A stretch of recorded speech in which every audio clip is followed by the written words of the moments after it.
so Kevin Durant might go to the Spurs. Durant averaged 26.6 points per game this past season on incredibly efficient shooting splits that hovered around 53% from the field, 43% from three, and 83% from the foul line. That level of efficiency ranks him in the 94th percentile in true shooting among forwards league-wide, and that's just plain impressive. The guy turns almost every catch into a bucket. He knocked down over 41% of his catch-and-shoot threes, which is the kind of floor spacing that completely unravels opposing defenses. Picture Wemby tearing it up at the rim, finishing at over 63% on his attempts. With Durant's gravity out on the wing, there's no way teams can just collapse and leave Wemby open.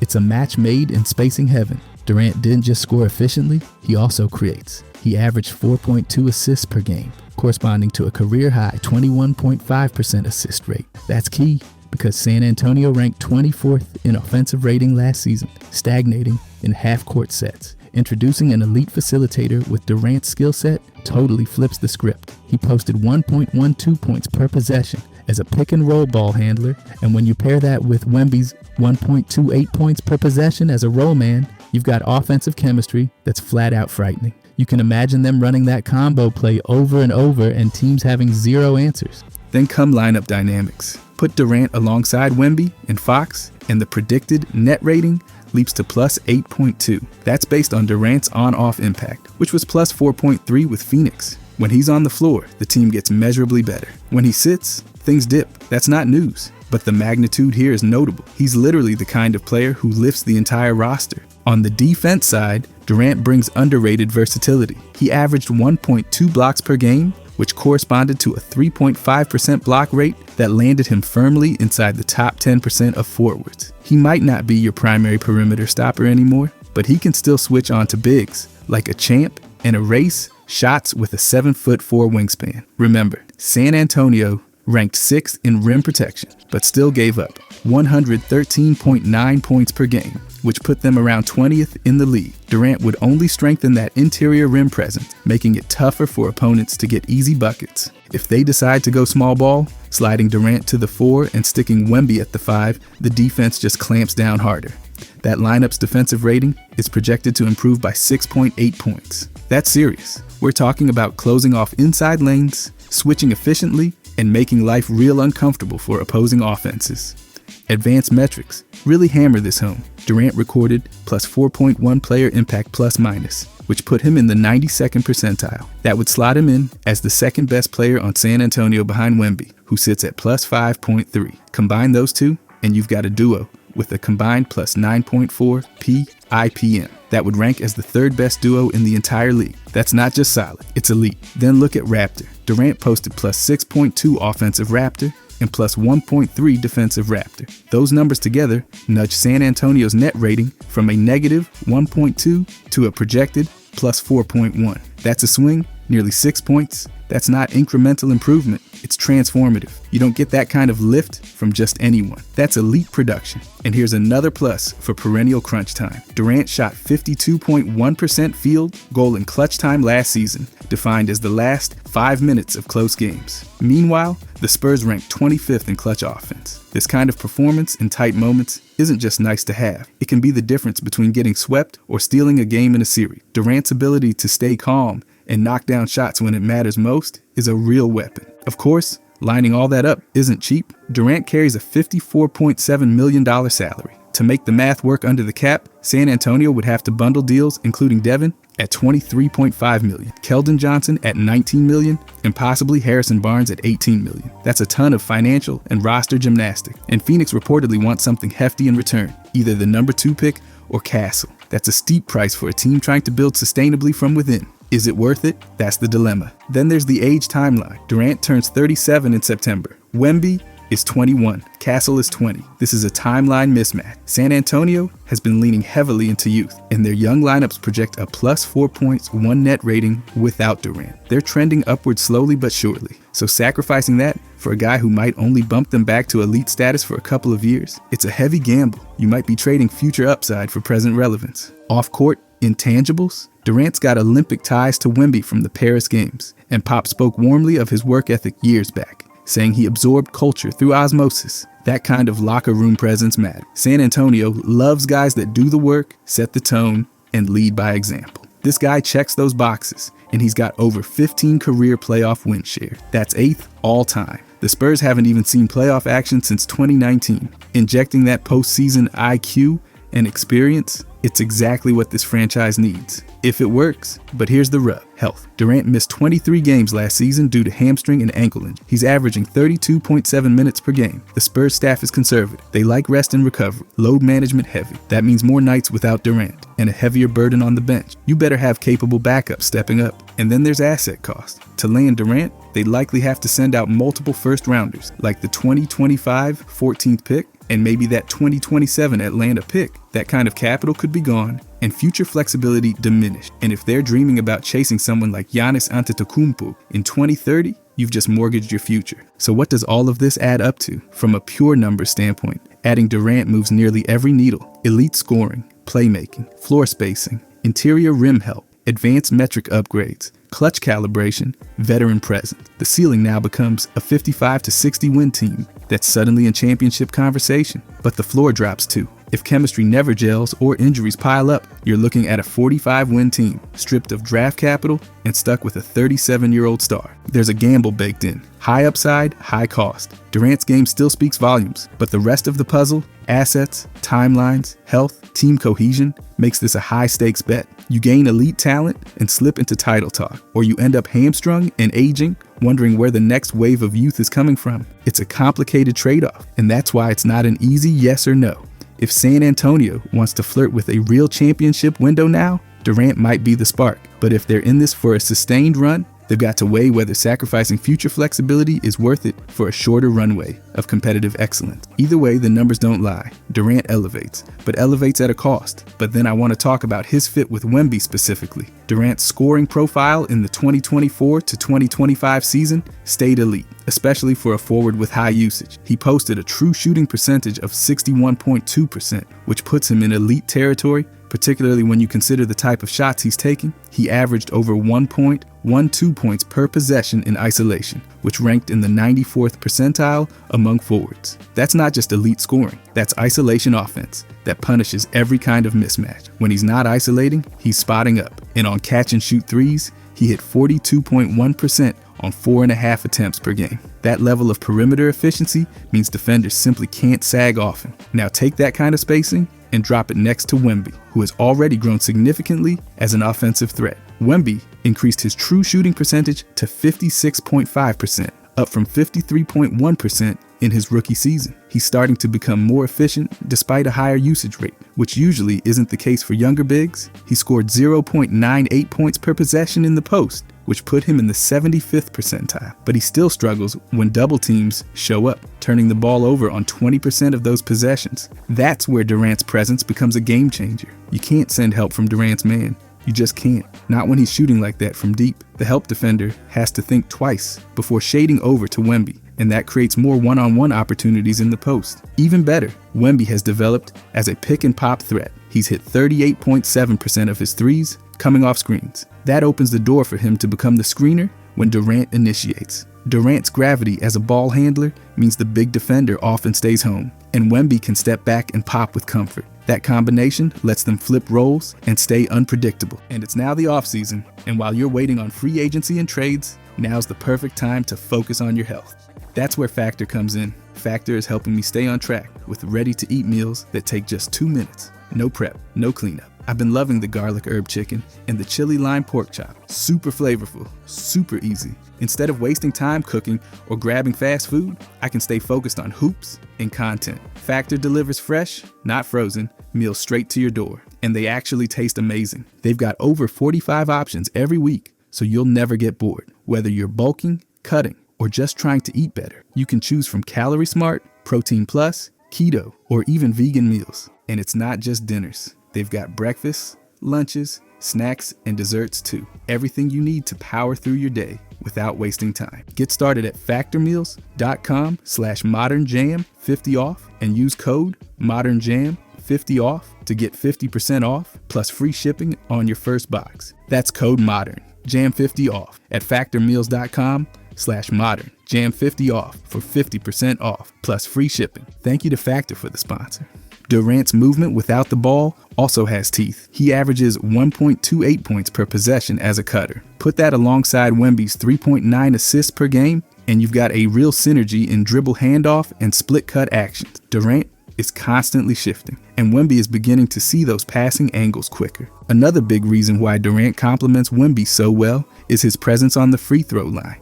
Because defenses can't rotate off Durant, Wemby benefits. Last season, he averaged 7.8 free throw attempts per game, many of them coming from unimpeded drives when defenders stay glued to the perimeter. Durant just breaks the geometry of a half-court defense. He warps the floor and creates corridors for cutters, rollers, and slashers. On the defensive side, Durant's impact gets slept on way too often. As a primary defender, he held opponents to 42.3% shooting. That's in the 85th percentile for wings, which tells you he's still more than capable of staying in front of his man, but his real defensive value shows up as a weak side help defender. He averaged 1.8 blocks per 75 possessions. Rare production for someone who spends so much time out on the wing. His rotations are crisp, and his instincts for timing, help side blocks remain sharp. And now, throw that next to Wemby, who led the entire league in blocks at 3.8 per game. He posted a staggering 9.2% block rate.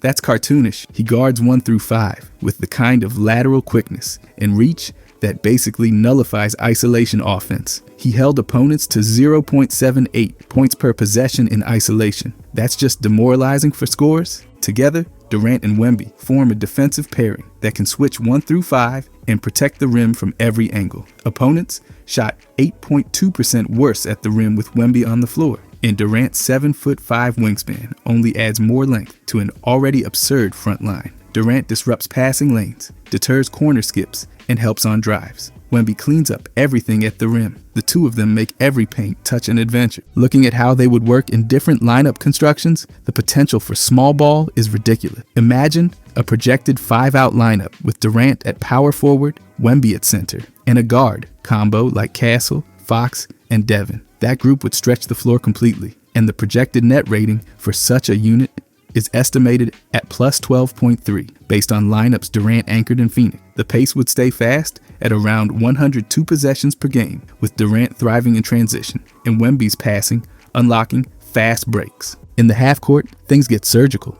When Durant runs the pick and roll as the ball handler, he averages 1.15 points per possession, which places him in the 92nd percentile. And when Wemby rolls, he's producing 1.32 points per possession. If he pops instead, that drops slightly to 1.18, which is still excellent. The ball just never stops moving. That combo is impossible to hedge against because both guys can hit from every level and both are comfortable playing off each other. San Antonio's current offense ranks 18th in efficiency at 110.3 offensive rating. Durant's presence alone could push that mark into top 10 territory, especially when paired with Wemby's evolving skill set. The system becomes less predictable, more fluid, and harder to scheme against. Durant doesn't just plug holes, he redefines spacing and tempo. But with all this tactical upside, you've still got the reality of contract structure and long-term implications. Durant's deal sits at $54.3 million and expires in 2026, assuming he declines his player option. That gives the Spurs about 1 season and a half to get everything right. The cap space opens up in 2026 to extend Wemby on a projected supermax and retain players like Castle.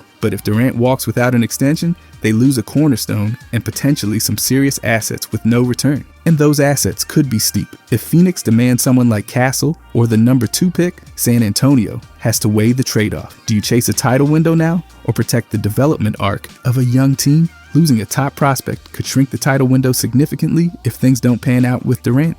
But if it works, they've got a 1-2 punch as lethal as any in the league. Historically, you can look back at Durant's rookie year and see how different his trajectory was compared to Wemby's. In 2007, Durant averaged 20.3 points per game while shooting under 30% from deep. His on-off impact was negative 8.1.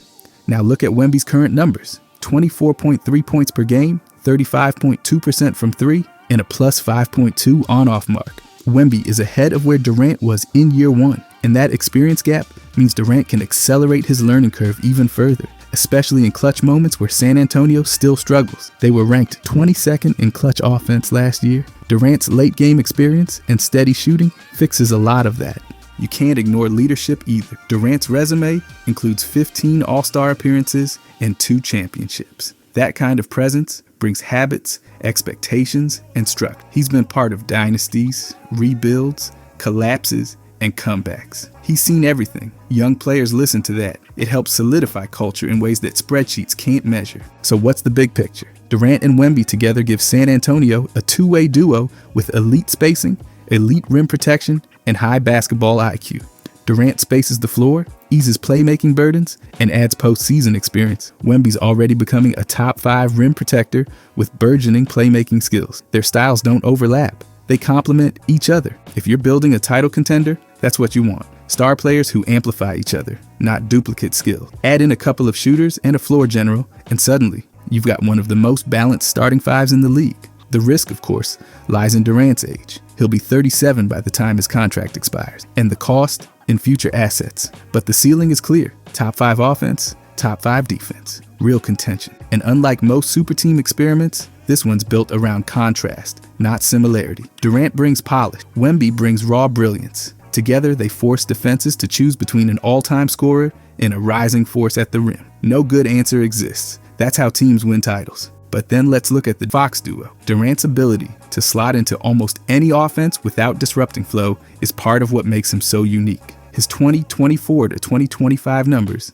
underline that perfect. He posted a true shooting percentage of 61.2%, which is staggering for a high usage forward. He scored 1.12 points per possession in isolation, placing him in the 94th percentile among all forwards. Then there's the 42.1% he shot on catch-and-shoot threes, which he took 4.5 times per game. This isn't a high-volume guy with low efficiency. This is one of the most effective scorers in the league, even without the ball in his hands. Now line that up with Fox, who drives more than almost anyone in the NBA. He averaged 7.3 potential assists per game off drives, ranking in the top 10 among all point guards. His first step is lethal, and when he turns the corner, he either finishes or finds shooters. And he's not just scoring in the half court. He led all guards in transition points at 1.28 points per possession. Fox's pull-up game improved too. He shot 35.4% on pull-up threes, a solid leap from 32.1% the year before. That means defenses can't just duck under screens anymore, which stretches the floor even more. With Durant on the floor, defenders can't help off him. That opens everything up for Fox. Fox averaged 26.6 points per game on 46.5% shooting from the field. Give him driving lanes created by Durant's gravity, and those numbers go up. It's that simple. Every defense that has to stay glued to Durant out on the wing creates automatic lanes for Fox to get downhill. Even better, the pick and roll combinations between the two of them offer endless possibilities. Durant scores 1.15 points per possession as a ball handler in pick and rolls, while as a screener, he pops for 1.18 or rolls for 1.32. Fox can read the floor, find Durant wherever he is, and keep the action alive. Durant's off-ball movement continues to make him dangerous. And Fox isn't just a slasher, he's become increasingly capable off-ball. Last season, Fox shot 35.2% on catch-and-shoot threes, up significantly from 30.1% the year before. Durant's 5 assists per game in 2025 marked a career high. That makes him more than a scorer. He's a connector. He can create from the elbow, make reads out of double teams, and hit shooters in rhythm. Fox benefits from those kickouts and quick ball reversals. Defensively, the combination of Fox and Durant brings immediate improvement. Fox averaged 2 steals per game with a 2.7% steal rate, placing him second among point guards. He forced turnovers on 15.2% of isolations, which puts him in the top 5 among guards. His ball pressure at the point of attack is relentless. Meanwhile, Durant held opponents to 42.3% shooting when he was the primary defender, which put him in the 85th percentile among wings. And let's not forget the 1.8 blocks per 75 possessions he averaged, which is flat out ridiculous for a forward. He functions as a weak side shot block, closing out drives and rotating behind guards. So defensively, you've got Fox disrupting everything at the point of attack, and Durant waiting on the weak side to erase mistakes. They complement each other perfectly. That tandem can switch 1 through 4 with ease, clog up passing lanes, and generate transition opportunities. The Spurs averaged 18.7 fast break points per game, with Fox running the show. Add Durant's outlet passes and pull up threes in transition, and that number climbs fast. In terms of lineup construction, a starting 5 featuring Fox, Devin, Durant, Sohan, and Wemby could be one of the most balanced groups in the league. Projected net rating for that group is around plus 14.2 based on Durant's plus 11.3 on-off impact in Phoenix and Fox's plus 7.1 in Sacramento. That's elite. It's also efficient. That group would project a 40.1% team three-point rate, up from the 34.8% San Antonio posted last season. That's massive. It means you're spreading defenses thinner and forcing impossible decisions. Help off Durant or collapse on Fox's drives. Try to trap Durant and Fox cuts right to the rim. Try to double Fox and Durant is wide open from deep. Usage is another piece that fits. Durant has steadily grown as a playmaker. He averaged 5 assists per game last season, the highest of his career. That means less pressure on Fox to be the sole creator. He can move off ball more often, hunt mismatches, and conserve energy for defense. That redistribution of responsibilities helps over the long grind of an 82-game season.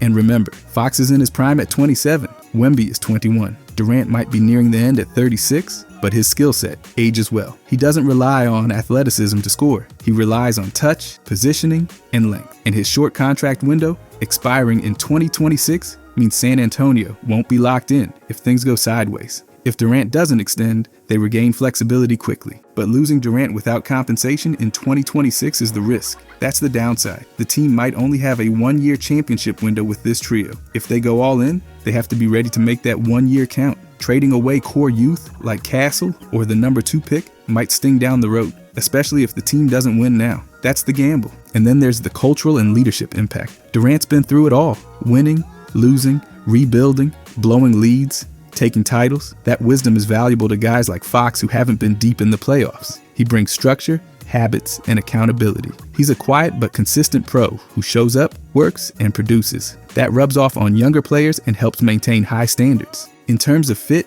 this trio, Fox, Durant, Wemby, has the potential to become one of the most dangerous offensive cores in the league. Fox brings speed, slashing, and pressure. Durant offers elite scoring, spacing, and playmaking. Wemby adds interior defense, shot creation, and finish. They don't step on each other's toes. They open space for each other to succeed.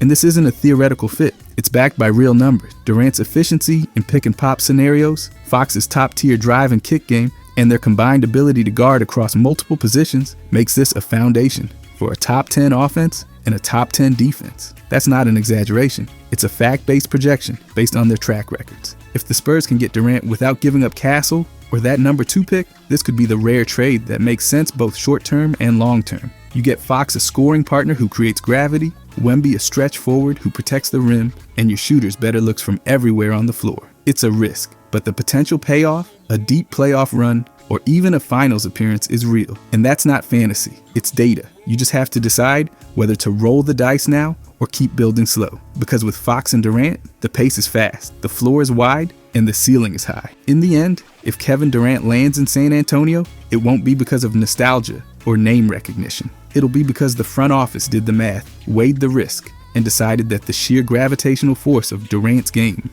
not his legacy, not his Twitter handle, but his on-court output, was worth betting the future on. Because what Durant represents isn't just elite scoring or veteran wisdom. It's the rarest kind of basketball currency. Scalable stardom. Plug him into any offense, any pace, any lineup configuration, and the result is still winning basketball. He doesn't need to dominate the ball to dominate the game. That's the difference between stardom and system-bending greatness. And next to Wemby, who's essentially a basketball cheat code, still in beta, the fit is less about stylistic synergy and more about tactical inevitability. Durant stretches the court horizontally, while Wemby stretches it vertically. You don't need a coaching clinic to see how that combination destroys traditional defensive schemes. If the Spurs pull this off, they're not just buying points, they're buying time. Durant accelerates Wemby's development curve by putting him in high-leverage, low-pressure scenarios. He draws double teams, he commands defensive game plans. He makes the offense function in fourth quarters without forcing a 21-year-old to become the late-game engine. Wemby, meanwhile,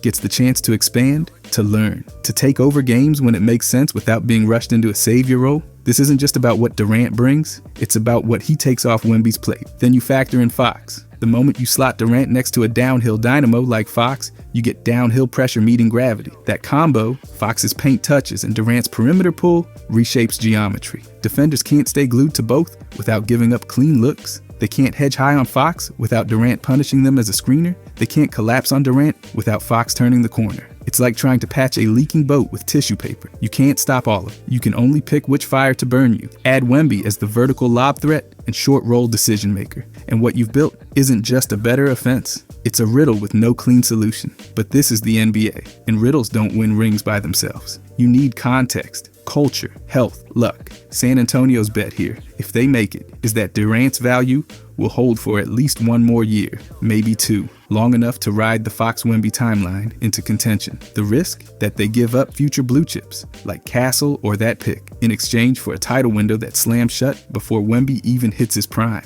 That's the tightrope. It's not just a basketball decision, it's an existential one. Are you building for 2030 or betting on 2026? The good news? This isn't a duplication of the usual Big Three archetype. Durant isn't an aging ball hog or a culture disruptor. Fox isn't a head-down scorer who ignores reads. Wemby isn't a raw, unpolished prospect who needs years of seasoning. They complement, they balance, they fill gaps. And on paper, they offer the holy grail of team building, a true inside-outside scoring threat, anchored by a dominant two-way center, supported by a slashing, switchable guard who doesn't need the ball to make an impact. That's a formula with precedent. That's a formula with rings. Now, will it work? There are no guarantees. Durant could miss games, Fox might take a step back, Wemby could plateau. The picks they give up might turn into stars. And in 2 years, the Spurs could find themselves back in the play-in, wondering why they mortgaged their flexibility. Or, and this is what keeps execs up at night, they could strike gold. They could be great, make the conference finals,